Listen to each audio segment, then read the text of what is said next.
तुमच्यासोबत कधी असं होतं का की खूप योग्यता आहे, खूप परिश्रम पण करतो, तरी सुद्धा फेल होतो? आपलं ना हरणासारखं होतं. कारण हरिण जरी ताशी 90 किलोमीटर वेगाने धावू शकत असेल, तरी सुद्धा ताशी 60 किलोमीटर धावणाऱ्या वाघाचा शिकार बनतो. का माहितीये? कारण तो आपल्या वेगावर विश्वास न ठेवता इकडे तिकडे बघायला लागतो, मागे वळून बघतो वाघ कुठपर्यंत आलाय, आणि त्या भीतीमध्ये तो वेगावरचं नियंत्रण हरवून बसतो आणि तो वाघ फक्त हरणावर लक्ष केंद्रित करून त्याच्यावर झडप घालतो.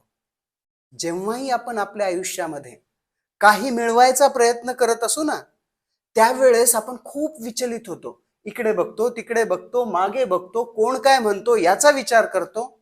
नाही, आपण ना आपल्या ध्येयावर फोकस केलं ना, की मग यश आपलंच. असो.